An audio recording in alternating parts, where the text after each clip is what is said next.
Good morning. Hello, we are here on another coffee and dev day. I'm your host, Corey. I am here with my lovely coffee. And today, on today's episode, we are talking about imposter syndrome, the famous imposter syndrome. For those who aren't familiar, it's basically you sabotaging yourself and you thinking that you're not good enough, or you're comparing yourself to others. Like, I can't get that senior dev job because I've never been a senior before. It's discounting our efforts and our legitimate achievements that we've done, and basically going, we don't deserve it. So the reason why I want to talk about this so much, or why I'm excited to talk about this episode, is it talks about opportunity loss. And the biggest thing I can say to you, and the most valuable thing you have in your life, is time is finite, and we only get one at bat. And the time that you're going to waste due to imposter syndrome is going to be huge. So whenever you're sitting there and you're thinking, hey, I can't apply for this project because I don't have the programming language for that, or I'm not good enough for this job, let me tell you, you're cutting off time off of your own life, and that's not going to benefit anyone.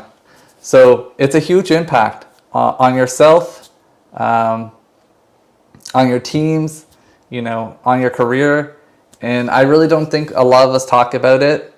So I want to jump into the fact that I've been doing this for 10 years and I still face this myself. So it's real. It happens to all of us, whether you're junior, intermediate, senior, it doesn't matter. I haven't had a lot of coffee yet, so I'm still trying to work my way into this live stream. So let's start with some Corey story time. I need some cool intros. Corey story time, yay! So I've in the past had a reportee come to me during, I think it was a one-on-one, and they were like, Corey, I can't believe you didn't know XYZ.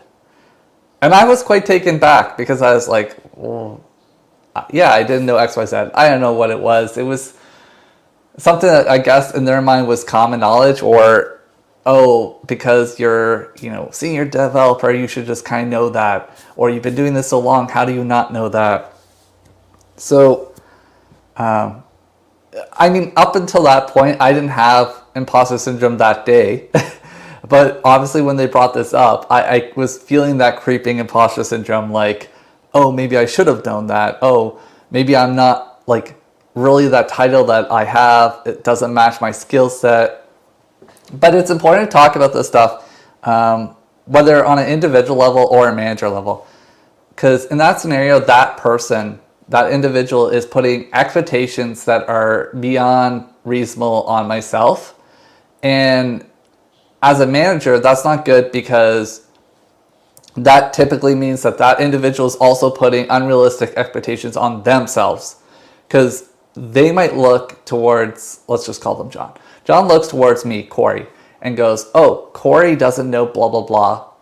And, his title is blah, blah, blah. How will I ever get there? How will I ever become a senior developer if, I don't know this and that? So it's good to understand that we're all learning, and that imposter syndrome is going to creep up whether you like it or not, and in different ways.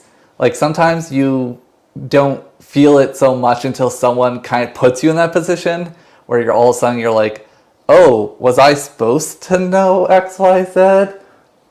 And that self-doubt kind of creeps in your mind then, because then you're like, oh, maybe I was supposed to know about this RFC due to blah, blah, blah, or this networking RFC, and you don't. So that was one of my Corey story times.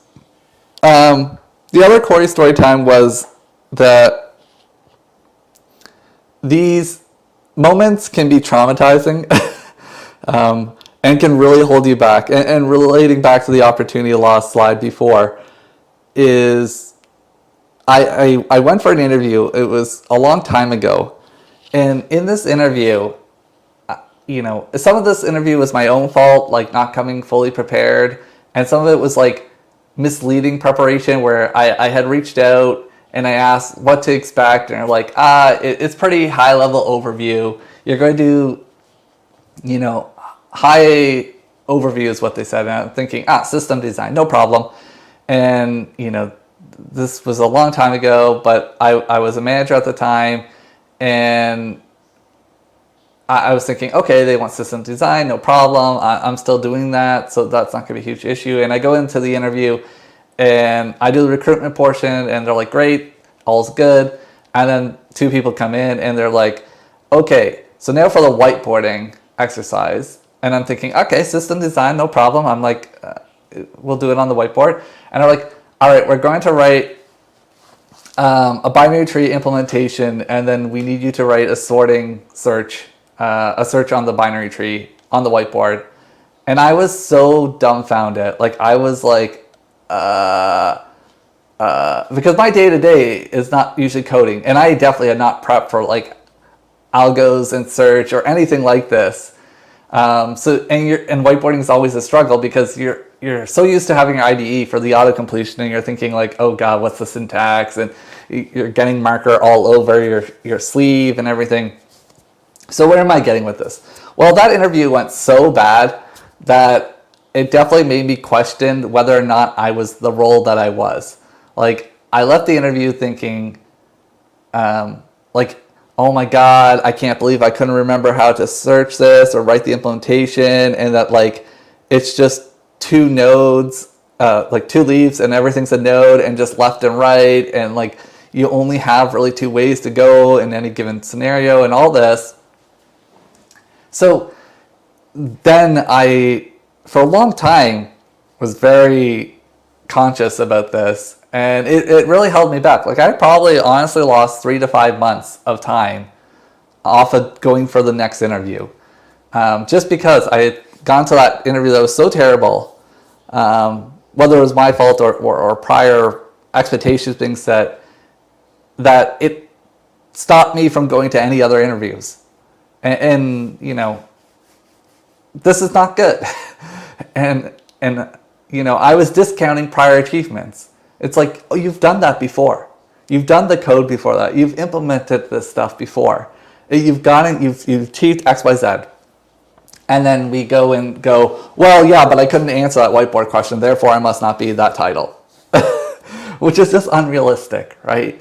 So you have to be careful, because at least for me, it's not so much I typically feel imposter syndrome in that moment. It's more like imposter syndrome creeps out as a byproduct of something. Like, someone will come up to me and be like, oh, how did you not know blah?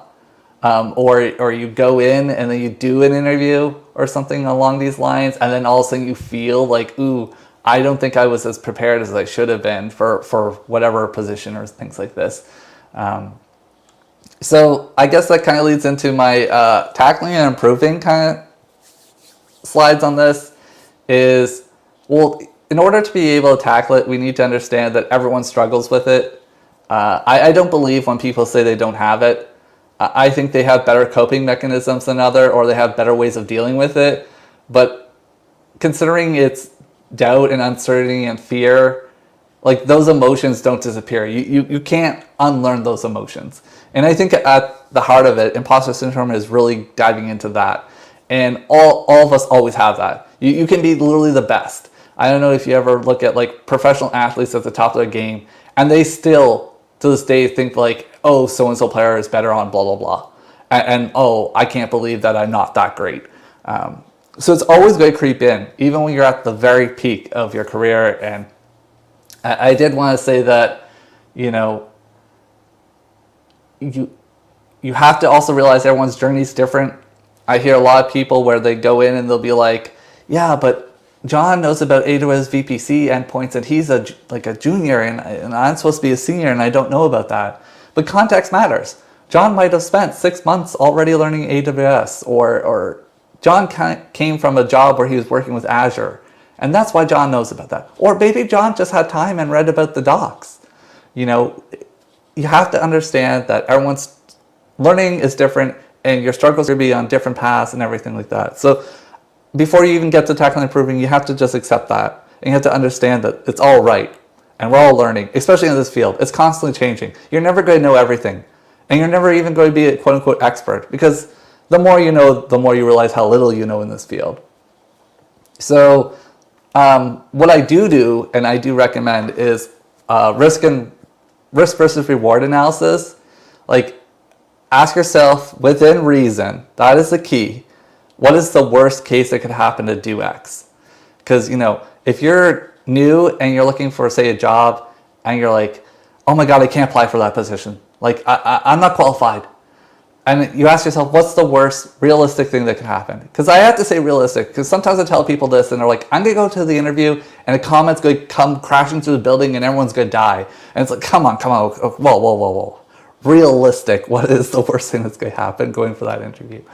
And the realistic thing is you embarrass yourself, you look like a fool, and you don't get the job. And the reality is you're probably never going to meet that person again.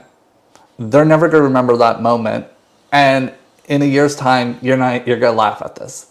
So that's your limited downside. On your reward side, your upside is life-changing. It's you got a job, you got employed, you got money, you know, you're building your skill set. Like your reward has such a tremendous amount of upside versus your risk has a very small limited downside. Like, you know, like I said, the worst is you go in and someone literally laughs you out of the room. And yeah, you're going to feel hurt and you're going to feel bruised and you're going to feel like embarrassed and all this. But at the end of the day, that risk is so small compared to what your reward is.